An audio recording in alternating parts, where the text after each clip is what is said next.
It's fair to say that for the vast majority of us, video games offer an escape from the little annoyances in life. Whether it's a co-worker who insists on showing you thousands of baby photos every time you pass in the corridor. Cut it out, Mary, he looks like a frog! A nosy neighbour who just can't help but notice that your grass is getting a bit too long. Or your Aunt Mabel, who wishes you'd find a nice boy or girl to settle down with. And when I say boy or girl, that hinges entirely upon your own gender, because you just know that Aunt Mabel is heteronormative at best and homophobic at worst. Christmas at my house is a bloody joy. You know what they say though, nothing in this world is perfect, and even our beloved video games can present us with characters so irksome we'd happily smother them with a pillow given half the chance. For this list, we have revisited our favourite games to shine a light on their most infuriating characters in the hope of venting our frustrations and finding inner peace. I'm Peter from TripleJump, and these are the 10 most annoying characters in great video games. Number 10. May, Overwatch. You will have to forgive us somewhat for May's inclusion on this list, hence the number 10 spot. After all, it's not totally her fault that we find her annoying. In and of herself, May is a wonderfully peppy character with excellent gameplay mechanics, and is a great addition to the Overwatch roster. Unfortunately, it's those who tend to play as May that make her both a frustrating adversary and teammate. We can't help but get fully enraged when we've peppered her with a full clip of pulse rifle munitions only for her to jump into that little igloo and fully regenerate, or when she's frozen us and lodged an icicle firmly into our temporomandibular joint, right as we were about to launch a full-scale assault against the Reinhardt that's been holding the point for the whole round. And don't even get me started on the absolute pillocks who managed to ice wall their own team. It's one thing to be an annoyance to the opposition, but when you're managing to piss off your own companions, you really need to have a word with yourself. Why have you walled off the exit to the spawn? The other team's taken the point now! Oh my god. Absolute amateurs. Thank you.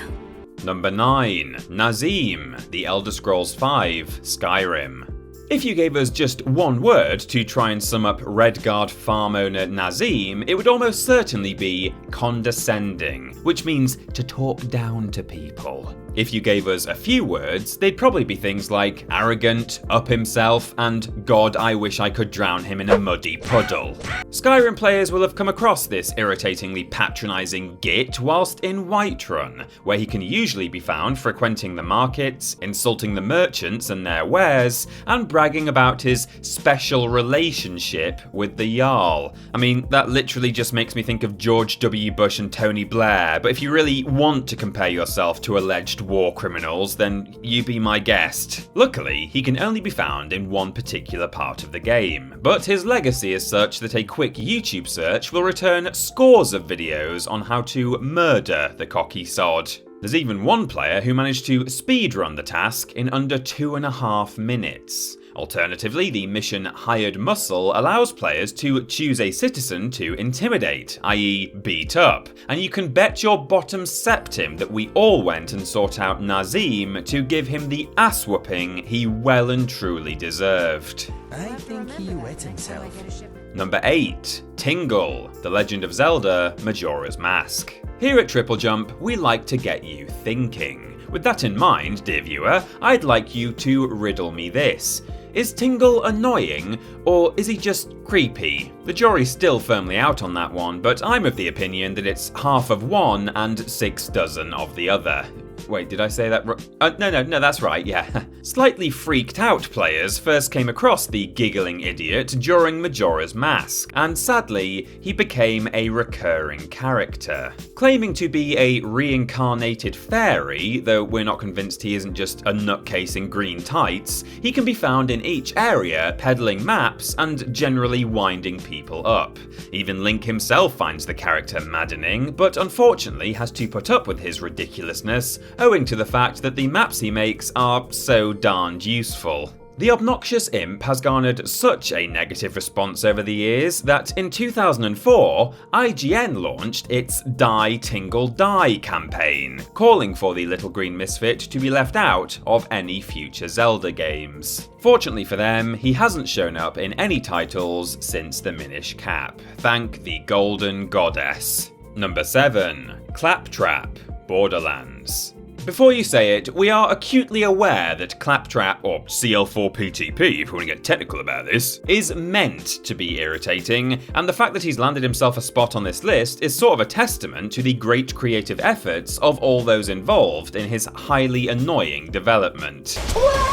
First appearing in 2009's Borderlands and rearing his vexatious little yellow head in every entry since, CLAPTRAP has both delighted and irritated players in equal measure with his compulsive need to voice every thought he has. In addition to this, despite his continued failures, he remains blindly arrogant, repeatedly boasting superior abilities and charging without thought into situations that almost always result in the need for some sort of rescue expedition, generally at the expense of the player. In spite of all this, however, we do still love the little chap. He's somewhat like a poorly trained puppy, in that he's definitely endearing, but we also can't help but get annoyed when he metaphorically pees on the rug again. I will defend you to the death, minion! Oh God, no I won't! Number 6. Preston Garvey, Fallout 4. I don't know about you, but to me, some of the most annoying people in the world are the "can you just" type folk. You know, the colleague who asks at 5 to 5 on a Friday night if you could just pull together a PowerPoint, or the neighbour who wants to know if you could just babysit her kids for a few hours while she goes out for cocktails. No, Janine, it's happy hour and me and Ben are heading out for 2-for-1 margaritas. You watch my kids. It's for that reason that Fallout 4 character Preston Garvey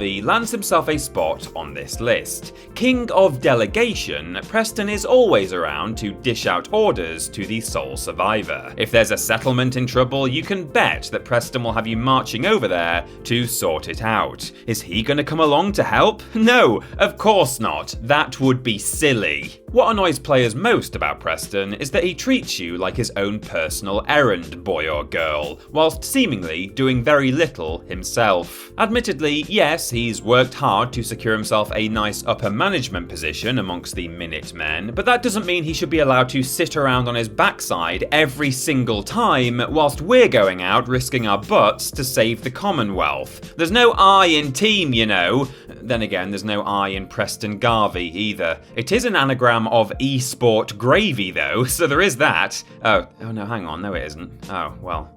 That's really disappointing. Number 5. Slippy Toad, Star Fox 64. Have you ever sat in a meeting at work and wondered exactly how someone as incompetent as your colleague Barry ever managed to land the job they're in? Well, that's basically how we feel about Slippy of Star Fox fame, a toad who we are certain must have had his rich dad pay his way through pilot school because that green nuisance should never be allowed anywhere near a cockpit. He's seemingly always getting himself into trouble and is probably most remembered by players for constantly being attacked and shot out of the sky. You're always having to rescue the daft little git because he's once again got a bogey on his tail. I personally didn't know toads had tails, but either way, I'm pretty sure that's what they invented Kleenex for, Slippy. His high-pitched, whiny voice is so irritating, we wouldn't blame Fox McCloud for flying his own ship directly into the nearest body of water. Admittedly, the young lad is a genius when it comes to engineering and inventing,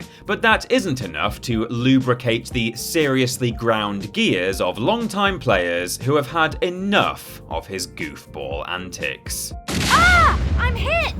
Whew, that was too close! Number 4. Otis Washington, Dead Rising. One of the nicest feelings in life is knowing that you've got someone out there who's watching your back. But unfortunately, elderly mall janitor Otis Washington takes this to the nth degree. Appearing as a survivor in 2006's Dead Rising, Otis tries to assist photojournalist Frank West as he fights off hordes of brain-noshing adversaries. He frequently provides advice and insight to Frank as the latter goes about his hacking and slashing. But for all his apparent insight, Otis seems to lack any kind of perspective or ability to understand that not being killed and eaten by the undead takes priority over whatever nugget of information he has to share. If you have the audacity to cut Otis off during one of his transmissions, you know, in order to avoid having your own leg cut off by the jaws of a walking corpse, he will berate you for it, call you rude, and then carry on with whatever he was saying. Honestly, mate, I'm sorry your feelings were hurt, but I've got bigger fish to fry right now. Oh, Jesus! It says it all, really, that if you manage to hold your composure and let him continue with his incessant ramblings, you'll actually net yourself a nice little achievement for your efforts, because it's that hard to do.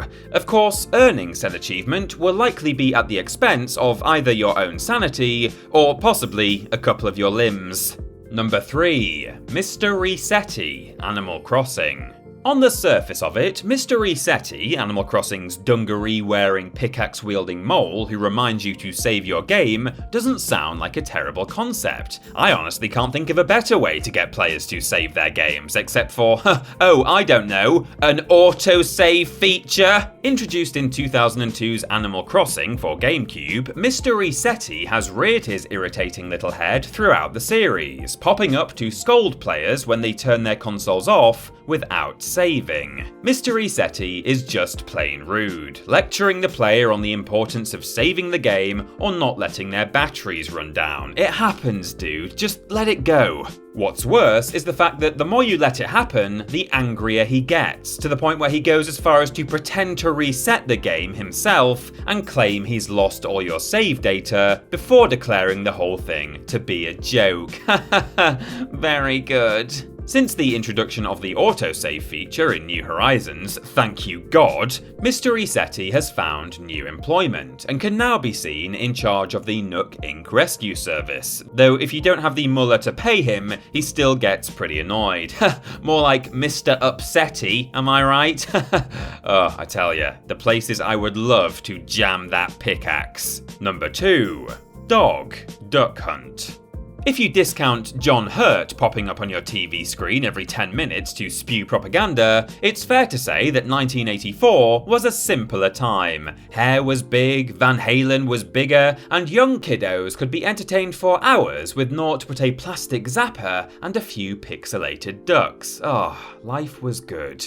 Boasting a fairly simple premise, Duck Hunt quickly became an enjoyable pastime for gamers of the 80s, turning their living rooms into light gun arcades. It wasn't all fun and games though, because if you missed one of the ducks, your incredibly irritating dog would pop out of the long grass and laugh at you. You know, the dog you brought along to help flush out said ducks. The dog who probably relies on you to feed him at night after a long day's hunting. The more you missed, the more he'd laugh, and the more times you'd be grounded for launching your NES out of the window. Players did get a small taste of revenge though when Versus Duck Hunt was released in arcades, as they were given the opportunity to shoot the dog right in his smug chops. Admittedly, this resulted in a game over and the gut-wrenching guilt that, you know, annoying laugh or not, you literally just shot a dog, but it was still 100% worth it to silence that aggravating mutt once and for all. Bad boy. And number 1, Roman BELLIC, Grand Theft Auto 4. Some of you were expecting Ashley Graham from Resi 4 here, weren't you? I was too, but I hear that the writer found it too difficult to actually put an entry together about her because their phone wouldn't stop ringing every time they settled down to do some work. Appearing in 2008's Grand Theft Auto 4, Roman BELLIC is cousin to protagonist Niko Bellic, and is the reason that Niko moves to Liberty City in the first place. Not only does Roman lie about his wealth, convincing Niko to make his move on the basis that he has a ton of money and a whole fleet of sports cars, but he's also in deep with the mob, having racked up huge gambling debts. But aside from him being a bit of a scumbag, what annoyed players most about Roman was that he was constantly on the phone to Niko, inviting him to go bowling or play darts. Now there's nothing wrong with wanting to spend time with your family, unless it's Aunt Mabel, nasty piece of work. But Roman's calls were so frequent that he just became a bit of a pain in the arse. Admittedly, he's fairly useful early in the game, but that's not enough to save him from the top spot on this list. Oh, hello? Roman! Roman, how'd you get this number? Let's go bowling! No, I don't want to go bowling. Hang on. Let me put you through to Rules Boss. And that's our list, but what other annoying characters did we miss out? Vent your spleen in the comments below. You can follow myself and TripleJump on Twitter here, and if you want to support the things you enjoy, then check out the rewards on our Patreon. Finally, don't forget to like the video, share it with your friends, and subscribe to the channel. I've been Peter from TripleJump, and thanks for watching.